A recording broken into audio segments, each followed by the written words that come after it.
What do you do that makes you interesting? That's kind of a leading question. It is. Hey, what do I do that makes me interesting? How would you define what people define you? You know, I think the interesting piece on me is, I mean, from other people's perspective, is probably my lack of fear in the sense of trying things. Never being afraid to jump into something brand new and give it my all. So I have no idea what that means. Does that mean literally you'll do dangerous things, or that you'll change what you do? Or? Yeah, I mean, I wouldn't say I wouldn't do dangerous things if those dangerous things fit into my paradigm of what I feel is getting me on my road to happiness, for sure. But I mean, I'm an entertainer, I'm an actor, I write, I sing, former professional athlete. Which sport? I was number 6 in the world as a high jumper. Oh, wow. Which was fun, and played some basketball, professional bowling. How old are you? I'm 36. 36, okay. Yeah, I got 3 kids, 3 boys, 2 marriages. Yeah, I went to school in the States, track and field scholarship, went to Morehouse College. Okay. That's where Martin Luther King went to school. Right. Entrepreneur, serial entrepreneur my whole life since I was 17, so opened up different kinds of businesses, whether they're restaurants or fitness studios or making like mobile games. But at the heart of it, I'm an actor and a performer, and that's kind of been the through line through all of it the entire time. Are you successful? Do you feel successful? I do. I feel very successful, and I don't mean that as I look at my bank book, because that thing fluctuates. Yeah. But I do feel successful because I'm really happy about almost everything I do on a daily basis. So that feels good. That hasn't always been the case. That was exactly. So when did that transition occur? I don't think it was a transition per se. It was like a slow, just adding more to it. And, you know, and occasionally I'd veer left or right and do something, and it just did not resonate. You know, one of the times I was doing a job where I've had very few jobs, but one of them where I made probably the most money I've ever made, and was the least happy I've ever been.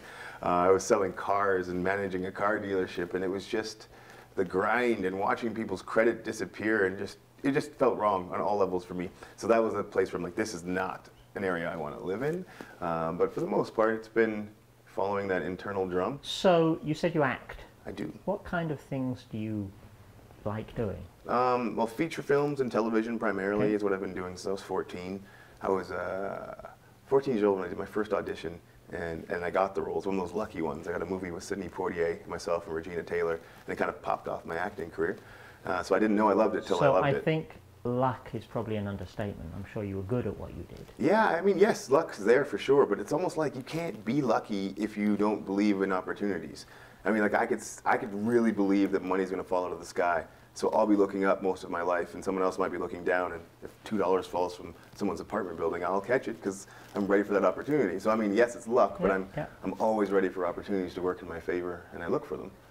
How did you combine acting and the professional, or the sports?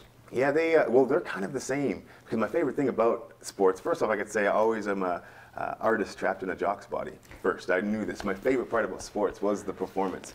And when it was time to get on stage with, you know, tens of thousands of people watching you, and it's time to put on an actual show. And that show wasn't just being a great athlete. I mean, there's other athletes beside me that I need to make sure I'm in their head. So I have to be that character. I have to be that person. So for me, they really went together. You know, you were on a stage, and it was time to perform. And some of the best-known athletes are those who bring those kind of skills, that presence, that awareness. Absolutely. Makes them successful. Why did you stop doing it? I didn't stop. I'm not completely. I just now tried out for the Canadian Olympic team for bobsled. Right. For bobsled. Yeah, I thought I'd try something else because I love trying stuff. I was watching Cool Runnings with my kids, and they're like, "Dad, you should be able to try that." I'm like, "You're right." They're like, "Well, you said you'd try, so you have to try." So I went and tried, and it worked out well. Tested very well, but yeah, so I haven't stopped. I stopped high jumping because I had a mini stroke, actually. So when I was 6th in the world, getting ready to go to the Olympics, what year was it? Ended up being a TIA, like 07. Right. Yeah, it ended up being a TIA. Now, I know what a TIA, transient ischemic attacks. When a blood clot goes around, you have a stroke, but it passes. Right, without any effects afterwards. Without any long-term effects. But it's very scary. Oh yeah, absolutely. And my team was very scared as well, right? Because we didn't know what it was.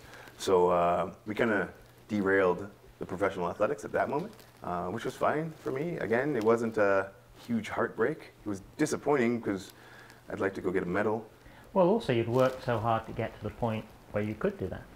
And that's the thing here. This is what I always get from folks. Aren't you so upset you didn't compete at the Olympics? And I'm no, not really. Like, you're right. I trained that hard to get to that level. As it turns out, I was at that level. But it wasn't that I wasn't at that level. 6th in the world feels pretty good.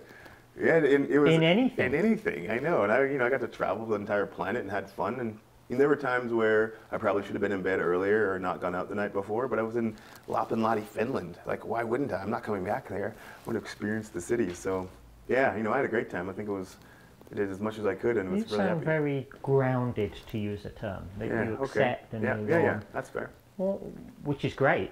And you also said your childhood was happy, stable, and so on. I'm assuming you feel the two are linked, that you had a good base from which you could move forward. For sure, agree there. I mean, I had a base that allowed me to dream and hope and try and fail, and not just the financial one, because that wasn't the case by any means. But I don't think that's the most important one. It literally was.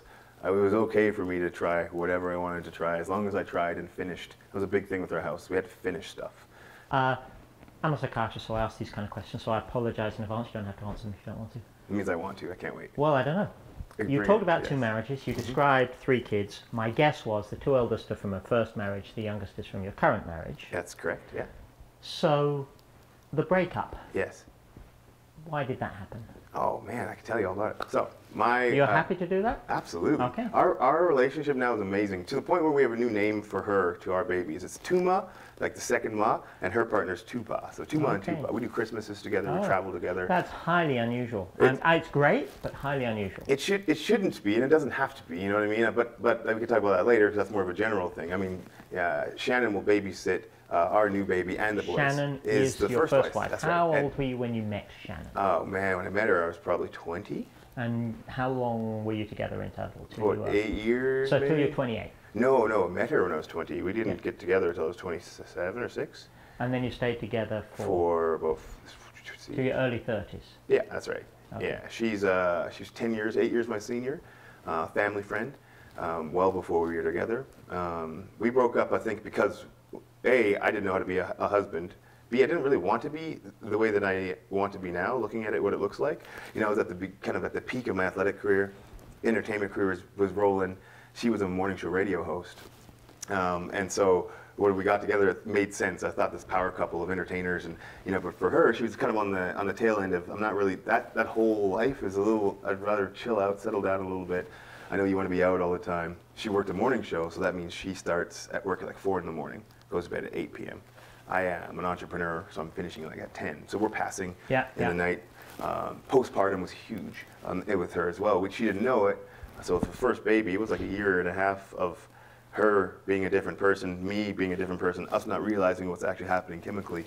So we got to the point where we were so far apart, it just seemed like it was a thing that made sense on my part. I was more of the one that bailed, in essence bailed, but not as a father, but as a failing husband. And I hate failing, and I wasn't winning at it, and I didn't want to be a crappy husband. I wanted to be a great one. If I couldn't be, I'll be a phenomenal dad. But it took a lot of work from both of us, in order to be we're always amicable, but amicable is one thing, but actually love each other and still care for each other's well-being and their partners and everything, and we've come to that place now, which is amazing.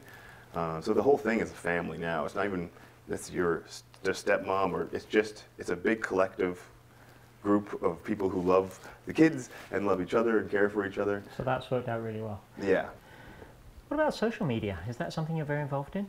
Yeah, very much so. I mean, just recently, a campaign I created was birthed from social media. It's a campaign called Make It Awkward. So maybe September of 2016, there was a racial incident that happened to an actor that was walking on the street, and this car came up and threw some racial slurs at him. That was me, and so then I turned that into my wife and I turned it into a campaign called Make It Awkward. Our video got shared over 1 million times, viewed over 1 million times, hundreds of thousands of shares. Internationally, went all over. I did about 100 interviews in 2 days, from Europe to the States to Canada. Social media is the birth of it, hashtags and being able to change the conversation on social media and be an influencer with ideas. It's always been something that intrigued me and something that I've put time into. So we're going to finish in a minute, but one final question. You use the word influencer. Is that how you see yourself in the sort of bigger picture? Yeah, I think so. Whether that influence, well, for sure, actually. And what kind of influence would you like to have? One that's full of like love. I love people so much, and I think human potential is unbelievable. Like how amazing we are, and the more we believe in how amazing we are, the more amazing things we do, and then other people are amazed and then want to be amazing. And this ripple effect of amazingness and love is so cool. So I pump that everywhere I go. It's just cool to watch. I'm just inspired by individuals when they see it and do it. Then I just want to do more too. It's contagious and it's amazing.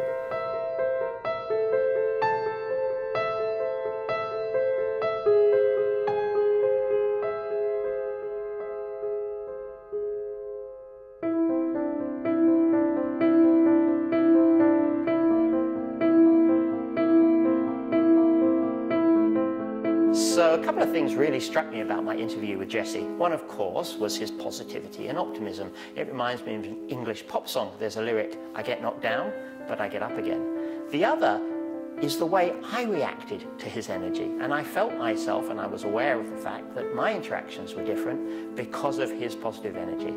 And I found that fascinating to observe. Thank you for joining me on Shrink Wrapped.